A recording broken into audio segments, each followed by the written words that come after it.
Hey everyone, welcome back to my channel. तो आज हम जिस टॉपिक के ऊपर डिस्कशन करने वाले हैं वो टॉपिक है some very very important management principles of Henri Fayol. So after a very long time this direct video is there for you all.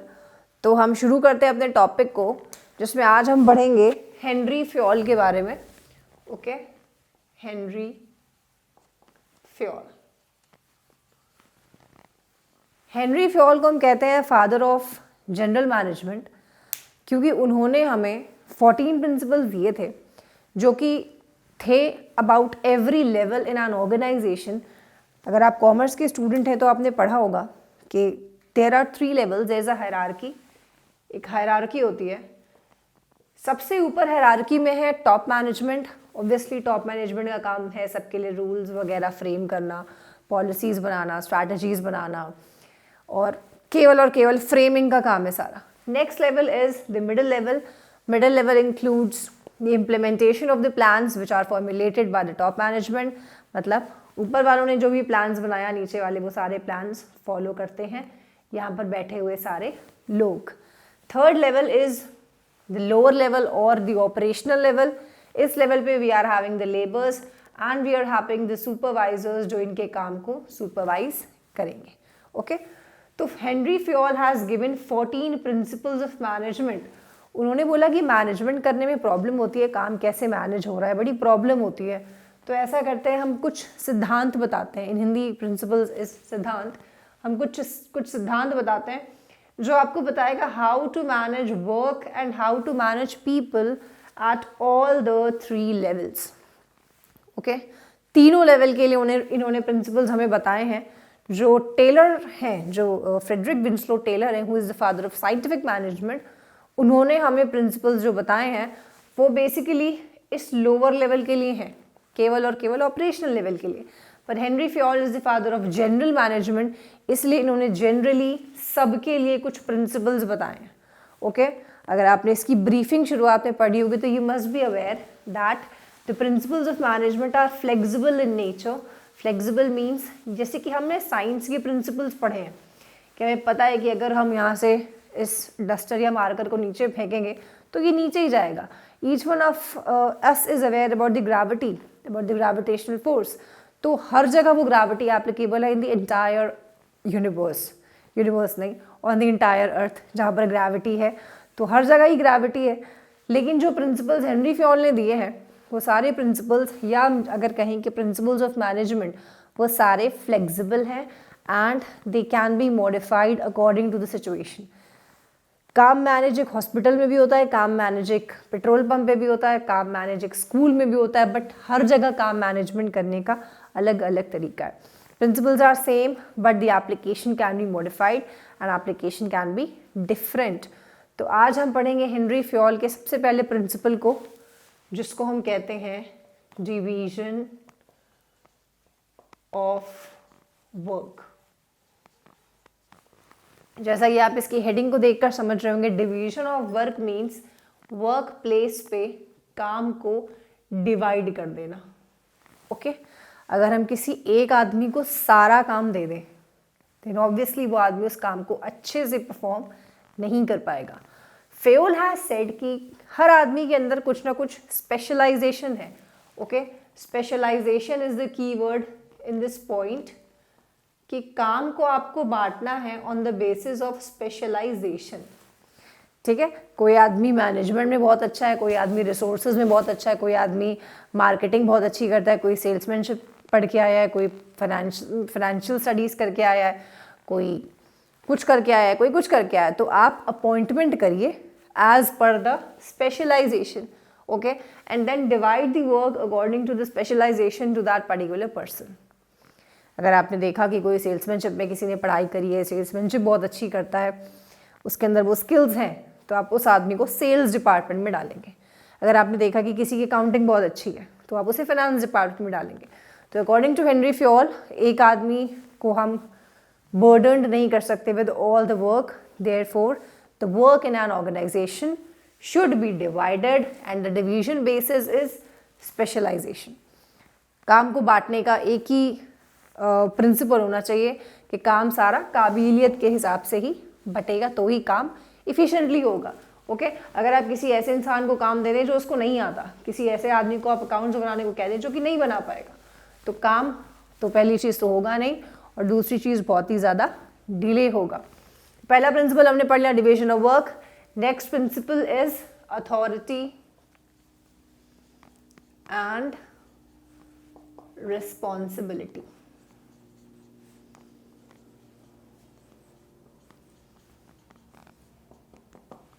Authority and responsibility. Okay authority की अगर हम बात करें तो अथॉरिटी मीन्स किसी को जिम्मेदारी देना। ओके किसी को कोई भी जिम्मेदारी देना। जब हम जिम्मेदारी किसी को देते हैं तो ऑब्वियस सी बात है हम अपने से किसी बड़े को जिम्मेदारी नहीं देंगे, हम अपने से छोटों को ही जिम्मेदारी देते हैं। ओके इन दिस केस जो हम पढ़ रहे हैं, in this case the authority is flowing downward, क्योंकि एक सुपीरियर एक सबॉर्डिनेट को जिम्मेदारी देता है। तो सुपीरियर ने किसी सबॉर्डिनेट को, फॉर एग्जांपल ये सुपीरियर है, इसने अपनी कुछ पावर्स अपने सबॉर्डिनेट को दे दी। ओके और बोला कि तुम आज मेरे बिहाफ पे ये काम करके आना। ओके तो पावर दे दी, तो पावर देना इज व्हाट, अथॉरिटी देना, कुछ पावर्स कॉन्फर करना जो कि वो पावर उस पर्टिकुलर सुपीरियर की ही है, but for that some time उसने वो पावर उठाकर अपने एक सबॉर्डिनेट को दे दी। अब इस सबॉर्डिनेट का काम क्या है, जो भी काम इसको उसके सुपीरियर ने दिया, इसको वो काम जिम्मेदारी के साथ करके वापस देना है। तो ये इसकी रिस्पॉन्सिबिलिटी है कि इस काम को अच्छे से करके इस आदमी को वापस आंसरेबल हो। ओके हेनरी फ्योल कहते हैं कि अगर आप किसी आदमी को बहुत पावर दे देंगे, भरपूर पावर, कि तुम ये भी कर सकते हो, तुम वो भी कर सकते हो, पावर्स ही पावर्स हैं, इन दैट केस अगर आपने रिस्पॉन्सिबिलिटी नहीं दी तो फिर वो अपनी पावर्स का मिसयूज करेगा। Okay when A exceeds R, मतलब जब हद से ज़्यादा पावर्स दे दी, हद से ज़्यादा अथॉरिटी दे दी कि आप ये भी कर सकते हो, मैं वो भी कर सकता हूँ, बट कोई जिम्मेदारी नहीं है हमारे ऊपर, कोई हमको किसी को जवाबदेही नहीं है, किसी को आंसर नहीं देना, हम जो चाहे वो करें, इन दैट केस पावर का क्या हो जाता है, misuse. Alright second case, when R exceeds A, मतलब अगर आपने किसी आदमी के ऊपर जिम्मेदारियां डाल दी लेकिन उसे पावर नहीं दी, in that case again goals will not be achieved, company के गोल्स अचीव नहीं हो पाएंगे। इसका एग्जाम्पल क्या हो सकता है, फॉर एग्जाम्पल कोई सेल्समैन है, ओके आपने उसको बोला कि हर हालत में तुम्हें इस महीने 50 वाटर प्यूरिफायर्स बेचने हैं, हर हालत में। तो सेल्समैन ने सोचा कि कम से कम मुझे अपने साथ 15 सेल्समैन तो और चाहिए, आप प्लीज़ 15 का अपॉइंटमेंट करवा दीजिए। बट द कंपनी डिनाइड कि नहीं भाई कोई फर्दर अपॉइंटमेंट नहीं होगा, आप अकेले ही बेचोगे इस पूरे वाटर प्यूरिफायर को इसी पर्टिकुलर मंथ। अब जिम्मेदारी डाल दी गई है कि तुम्हें बेचना ही बेचना है, लेकिन क्या उसे पावर्स दिए गए, क्या उसके लिए अपॉइंटमेंट किया गया, और उसे सेल्समैनशिप चाहिए, और उसे सेल्समैन चाहिए थे for the accomplishment of goals, उसे और सेल्समैन चाहिए थे जिससे कि वो प्यूरिफायर बेच पाए। But the company has not given him authority to appoint more, company has only given him the responsibility कि नहीं तुम्हें ही बेचना, it's your responsibility to sell. In that case goals will not be achieved, वो चाह कर भी अपने गोल्स को अचीव नहीं कर पाएगा, because he has more responsibilities than he has authority. Therefore, in this situation, Henry Fayol हमें सजेस्ट करते हैं कि अगर A ज़्यादा रहा तो मिसयूज ऑफ पावर हो जाएगा, अगर R ज़्यादा रहा तो goals will not be achieved. Therefore, there should be a balance between A and R. It means there should be a balance between authority and responsibility. कोई भी ज़्यादा या कोई भी कम नहीं होगा, आपको बराबरी के साथ जितना आप काम दे रहे हैं उतनी आपको जिम्मेदारियाँ के साथ आपको उतनी ही पावर्स भी देनी है, तो ही आपके गोल्स अचीव हो जाएंगे, and on time goals will be achieved. Okay so this is the second principle of Henri Fayol, जिसमें उन्होंने हमें ये बड़ी ही इंपॉर्टेंट बात बताई। नेक्स्ट प्रिंसिपल जो हम पढ़ रहे हैं, that next principle is centralisation and decentralisation.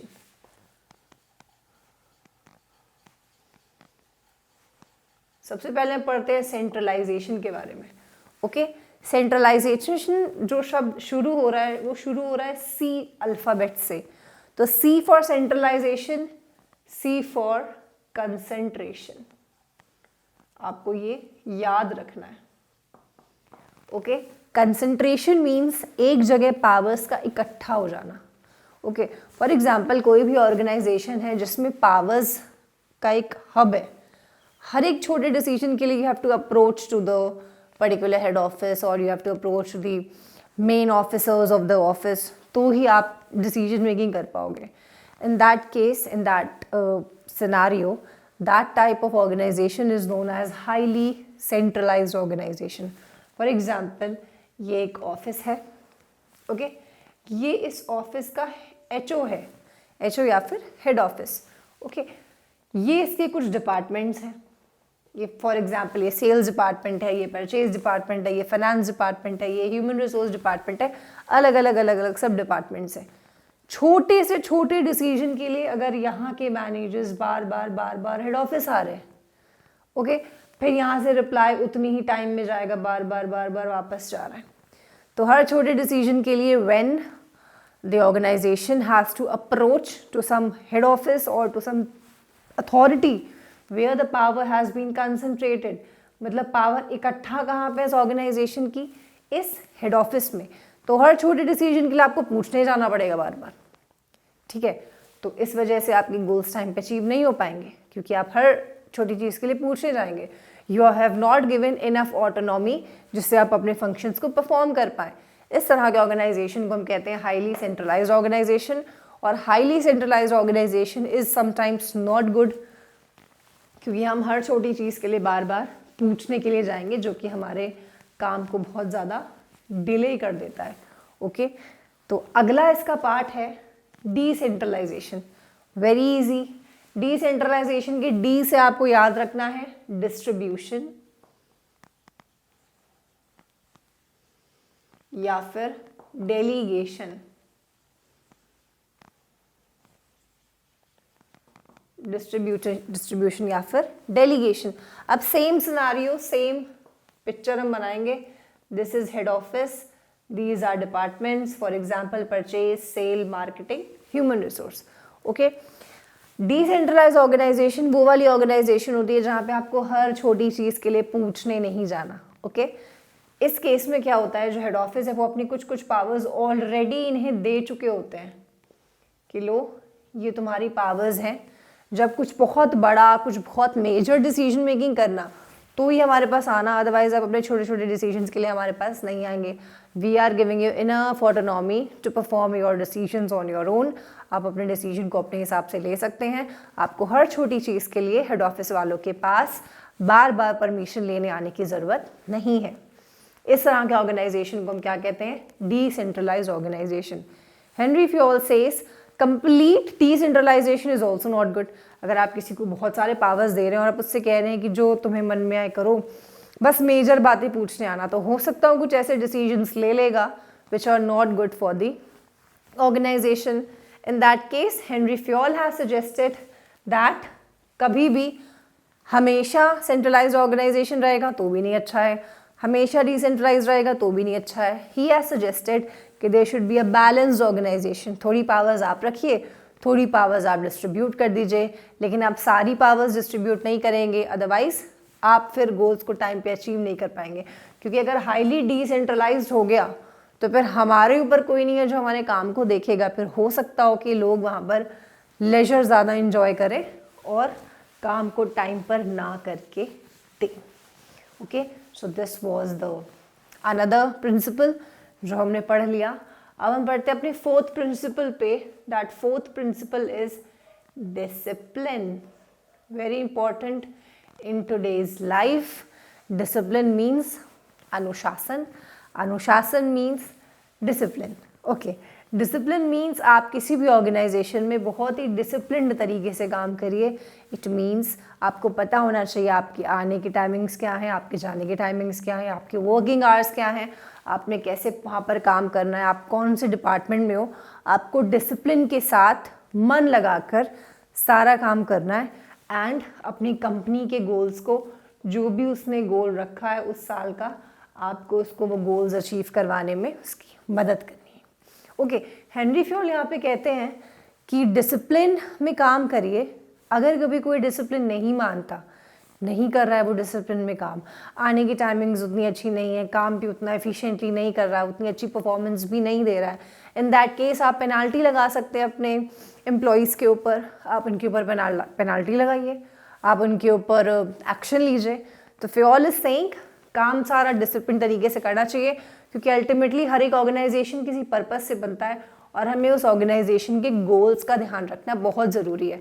तो गोल्स को अचीव करते हुए अगर कोई भी प्रॉब्लम क्रिएट होती है, in that case the organisation has given free hand कि आप आराम से एक्शन ले सकते हो। So this was the fourth principle. बहुत ही छोटा प्रिंसिपल है, इसमें ज़्यादा कुछ उतनी डिटेलिंग है नहीं। Now let's move on to the next principle. The fifth principle of Henry Fayol is equity. Equity से आपको याद रखना है equality. Equality means बराबरी के साथ व्यवहार करना. Okay, there should be no discrimination between the people on the basis of caste, on the basis of their religion, on the basis of creed, on the basis of anything. किसी भी basis पे किसी भी employee का आपस में discrimination नहीं होना चाहिए। आप सबको बराबरी से देखें, सबको बराबरी से ट्रीट करें, सब भेदभाव से परे होकर अपने ऑर्गेनाइजेशन में गोल्स को अचीव करवाएं। So this was the fifth principle, very easy to learn, E for equity and E for equality. Now come to the sixth principle जो कि हम पढ़ रहे हैं अब है रेम्यूनरेशन।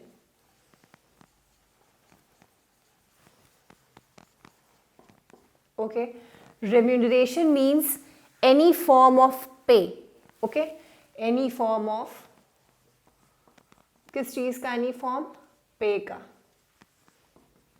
any form of पे, किसी भी तरह की सैलरी, किसी भी तरह का बोनस, किसी भी तरह का कमीशन, किसी भी तरह का इंसेंटिव, कुछ भी आप दे रहे हो लोगों को, वो सब रेम्यूनरेशन में आता है। आप वेज दे रहे हो, सैलरी दे रहे हो, कमीशन दे रहे हो, इंसेंटिव दे रहे हो, किसी भी तरह में आप पैसे दे रहे हो, हर वो हेडिंग जो आएगी पैसे देने की, that will be remuneration. Remuneration के केस में Henri Fayol says that you should remunerate your employees equitably. उनके कहने का मतलब यहाँ पे ये है कि दो आदमी अगर एक जैसा काम कर रहे हैं, इन that case you should not at all discriminate between them on the basis of remuneration. Okay, अगर सेल्समैन है, दोनों सेल्समैन है, मिस्टर ए भी सेल्समैन है, मिस्टर बी भी सेल्समैन है, तो आप ए को दे रहे हो 15,000, बी को दे रहे हो 12,000, तो ये आपको नहीं करना है। आप दोनों ही एम्प्लॉयज़ को बराबरी से पे करें, चाहे वो एनी फॉर्म ऑफ पे हो, कमीशन दे रहे हैं, बोनस दे रहे हैं, कुछ भी आप दे रहे हैं, आपको डिस्क्रिमिनेशन किसी इंसान के बेसिस पे नहीं करना। If they are performing same job, if they have perform the as per the standards of the organisation, you have to pay them without any discrimination. Okay, so this was the another principle जो हमने पढ़ा। अब हम आ जाते हैं अपने seventh principle पे। Because Henri Fayol has given 14 principles, तो हम इस वीडियो में केवल 7 प्रिंसिपल्स पढ़ेंगे। The next video will be on another 7 principles. तो हम आ जाते हैं अपने अगले प्रिंसिपल पे, which is initiative.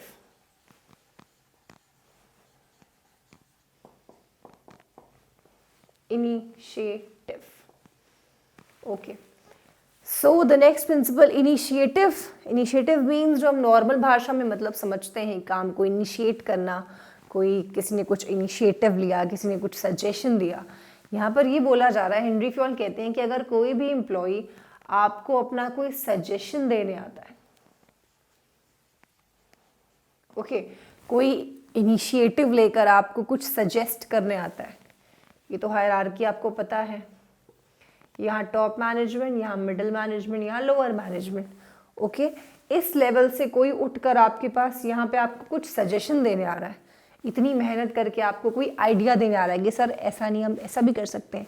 In that case आप किसी के भी सजेशन को, किसी के भी आइडिया को यूं ही रिजेक्ट नहीं कर सकते, ओके।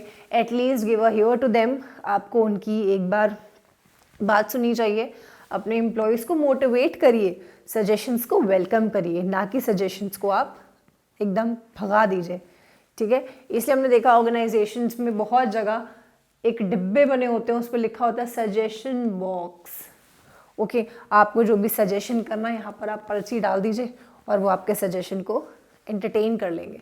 तो suggestions are always welcome, like I have welcomed all the suggestions on my YouTube channel. आप अपनी क्वेरीज, अपने डाउट्स को आराम से कमेंट बॉक्स में लिख सकते हैं।